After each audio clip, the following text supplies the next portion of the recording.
लेकिन अब हम यहाँ पर आगे बढ़ रहे हैं। राज ठाकरे के निशाने पर है बॉलीवुड के कलाकार। यहाँ पर ये ऐसी खबर है, देखिए, विवेक ओबरॉय और आर माधवन पर राज ठाकरे ने निशाना साधा है। दोनों एक्टर नरेंद्र मोदी की तारीफ करते हैं, लेकिन दोनों दुबई में क्यों रह रहे हैं, ये सवाल उठा रहे हैं राज ठाकरे। राज ठाकरे का कहना है कि ये फिल्मों में काम करते हैं, विदेश लौट जाते हैं, परिवार के साथ इन्हें भारत में रहना चाहिए।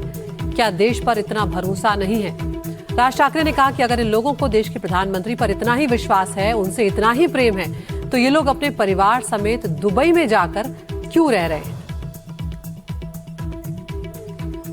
तो यहाँ पर राज ठाकरे विवेक ओबरॉय और अभिनेता आर माधवन पर निशाना साध रहे हैं। प्रधानमंत्री के समर्थन करने की बात कह रहे हैं कि दोनों एक्टर मोदी की तारीफ करते हैं, लेकिन दोनों दुबई में जाकर क्यों रहते हैं। भारत में उन्हें रहना चाहिए। अगर उन्हें इतना ही विश्वास है प्रधानमंत्री पर, इतना ही विश्वास है भारत पर, तो विदेश में जाकर क्यों रहते हैं। वो ये भी कह रहे हैं कि ये लोग आते हैं, फिल्मों में काम करते हैं और चले जाते हैं।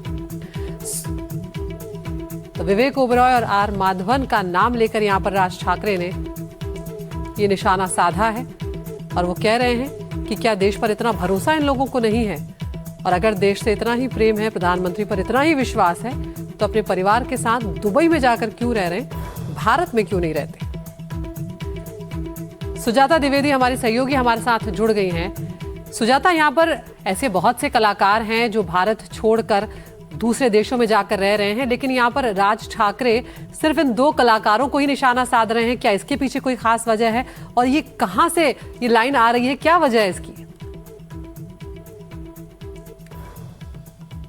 देखिए, आपको बता दें कि राज ठाकरे कल अपने भाषण के दौरान उन्होंने बॉलीवुड पर सीधा निशाना साधा है और कहा कि किस प्रकार आर माधवन और विवेक ओबरॉय जो दुबई के नागरिकता पर वहाँ रह रहे हैं, वो सिर्फ भारत आते हैं, यहाँ पर आकर वो फिल्म करते हैं और फिर वापस चले जाते हैं। और उनका कहना था कि यदि उन्हें सरकार की तारीफ करनी है और सच में उन्हें अपने सरकार के लीडरशिप पे भरोसा है, तो क्यों वो दूसरे देश में जाकर रह रहे हैं। हम जानते हैं कि हाल ही के दिनों में धुरंधर फिल्म जब रिलीज़ हुई थी, उसके ठीक बाद बॉलीवुड के कई बड़े चेहरे वो सरकार के समर्थन में उतरे थे और बताया था कि सरकार द्वारा जो काम किया गया है पिछले अपने कार्यकाल में, उसने कहीं ना कहीं देश को और ज़्यादा सुरक्षित किया है। तो बॉलीवुड के इस टेक पर एक विपक्ष के रोल में होने के चलते राज ठाकरे के इस प्रकार के बोल बनना जायज़ थे, लेकिन अब जब उन्होंने बॉलीवुड पर निशाना एक बार फिर साधा है, तो ऐसे में देखना होगा कि इस पर राजनीतिक अन्य प्रतिक्रियाएं क्या आती हैं, क्योंकि बॉलीवुड हमेशा से ही एक सॉफ्ट टारगेट रहा है जब भी उनके बोलने की और इन मुद्दों पर उनकी चर्चा को लेकर जब विषय छिड़ता है। और ऐसे में राज ठाकरे का कहना था कि इन बॉलीवुड एक्टर्स के पब्लिक एंडोर्समेंट्स अलग होते हैं और इनके पर्सनल चॉइसेस अलग होते हैं, और ये इनके इस प्रकार दूसरे देश की नागरिकता होने में साफ झलकती भी है। जी बिल्कुल सुजाता, तो यहाँ पर सरकार से अपनी नाराजगी कुछ इस अंदाज में भी वो जाहिर करते हुए नजर आ रहे हैं। विवेक ओबरॉय और आर माधवन पर राज ठाकरे ने ये निशाना साधा है और कहा है कि दोनों ही एक्टर मोदी की तारीफ करते हैं, लेकिन दोनों भारत में नहीं रहते हैं, दुबई में रहते हैं। वो ये भी कह रहे हैं कि यहाँ पर तो फिल्मों में काम करने के लिए आ जाते हैं, लेकिन वापस वो लौट जाते हैं। अगर इतना ही विश्वास है उन्हें, तो भारत में आकर उन्हें रहना चाहिए। और यहाँ पर एंडोर्समेंट को लेकर, विचारधारा को लेकर भी वो बॉलीवुड पर निशाना साध रहे हैं कि जब एंडोर्समेंट करते हैं तब उनकी विचारधारा कुछ और होती है, लेकिन निजी चॉइसेस उनकी बिल्कुल अलग होती हैं। अहो, एवढं कशाला? ज्यांनी मोदींवरती चित्रपट काढला होता, नरेंद्र मोदींवरती चित्रपट, आणि ज्याच्यामध्ये नरेंद्र मोदींची ज्यांनी भूमिका केली होती, तो विवेक ओबेरॉय, तो दुबईमध्ये राहायला गेला। दुबईचा नागरिक आहे तो भारतात राहत नाही। मोदीजींनी खूप चांगलं काम केलंय, मोदीजी देशाला मोठं करतायत, मोदीजी देशामध्ये काय काय काय उद्योग आणतायत, हे आणतायत वगैरे वगैरे, अशी मुक्ताफळं जी आत्ता केली, तो कोण? आर माधवन ना, तो आर माधवन। विचारा कुठे राहतो हा आर माधवन? दुबईमध्ये स्थायिक झालेला आहे। यांना जर समजा या देशाबद्दल आहे प्रेम, या देशातल्या पंतप्रधानांबद्दल प्रेम आहे, ते विकास करतायत, हा जर समजा ह्यांना विश्वास आहे, हे परदेशात का जाऊन राहतायत? हे परिवारासकट दुबईला जाऊन का राहतायत? इथे येणार, स्पॉन्सर फिल्म मध्ये काम करणार, गव्हर्नमेंट स्पॉन्सर्ड फिल्म मध्ये, ते धुरंधर बिरंदर, आणि मग इथून करून जाणार परत दुबईला. देशात खूप चांगलं चाललेलं आहे, मी चाललो दुबईला. ही माणसं दुबईला जात आहेत, या मुलांचं काय घेऊन बसलोय आपण.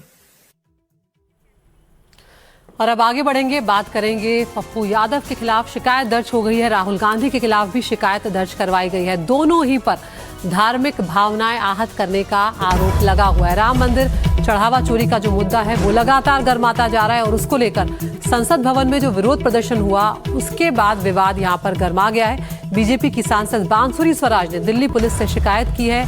इसके अलावा कल वाराणसी में राहुल गांधी, पप्पू यादव और अवधेश प्रसाद के खिलाफ एफआईआर दर्ज की गई थी और अब दिल्ली में भी शिकायत उनके खिलाफ दर्ज कराई गई है। वाराणसी में साधु संतों ने ये एफआईआर दर्ज कराई है, जबकि दिल्ली की अगर बात करें तो यहाँ पर बीजेपी की तरफ से शिकायत दर्ज करवाई गई है। तो ये पूरा मामला जो है अब लगातार धूल पकड़ रहा है और कई जगहों पर विरोध प्रदर्शन भी साधु संतों के देखने को मिल रहे हैं। उनका गुस्सा फूट पड़ा है। दरअसल वो तस्वीरें भी आपको दिखा रहे हैं जब संसद भवन में पप्पू यादव पहुंच गए थे साधु के वेश में और चढ़ावा चोरी को इनेक्ट करते हुए यहाँ पर नजर आ रहे थे, जिसमें राहुल गांधी और कुछ और सांसद भी शामिल थे।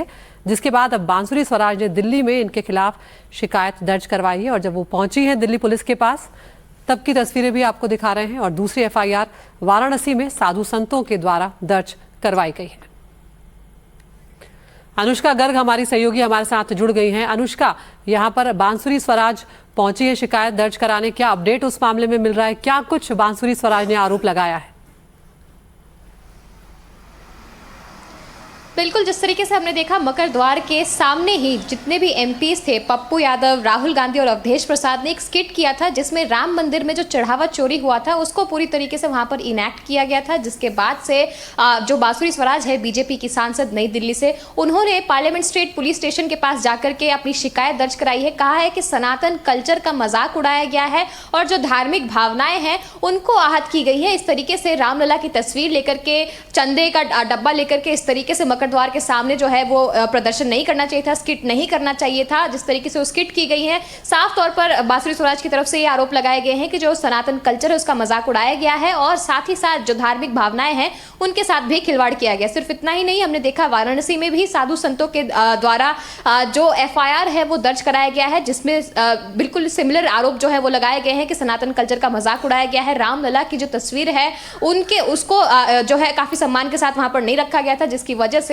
लोगों की जो धार्मिक भावनाएं हैं वो आहत हो गई हैं। और हमने देखा दिल्ली के जहांगीरपुरी में भी एक व्यक्ति ने इस पूरे मामले को लेकर के पप्पू यादव के ऊपर आरोप लगाए हैं और शिकायत दर्ज कराई है कि किस तरीके से सनातन धर्म का मजाक उड़ाते हुए पार्लियामेंट के सेशन के दौरान मकर द्वार के ठीक सामने बैठ करके इस तरीके से स्किट किया गया, जिस स्किट में ना सिर्फ पप्पू यादव बल्कि इंडिया जो राहुल गांधी है कांग्रेस के नेता, साथ ही साथ अवधेश प्रसाद जो हैं वो भी वहां पर मौजूद थे। कई अलग अलग एमपीज को भी इसकी वजह से कहीं ना कहीं शिकायत का सामना करना पड़ा। हमने देखा था डिंपल यादव और अखिलेश यादव जैसे लोगों का भी नाम इसमें निकलकर सामने आ रहा था कि वो लोग भी वहां पर स्किट के साथ इन्वॉल्व थे। लेकिन फिलहाल हमने देखा जो आरोप लगाए गए हैं उसमें शिकायत जो है वो राहुल गांधी, अवधेश प्रसाद और पप्पू यादव के नाम पर जो है वो शिकायत दर्ज कराया गया है और इस पूरे मामले में इस वक्त हम देख रहे हैं कि वो जो तफ्तीश है वो चल रही है। बहुत बहुत शुक्रिया अनुष्का आपका इस तमाम जानकारी के लिए। तो यहाँ पर विपक्ष लगातार चंदा चरावा का जो चोरी है उस मामले को उठा रहा है, लेकिन यहाँ पर अब बात जिस तरह से विरोध प्रदर्शन संसद में किया गया उस पर अब ये विवाद गहरा गया और उसी के बाद शिकायत यहाँ पर आगे बढ़ रही है।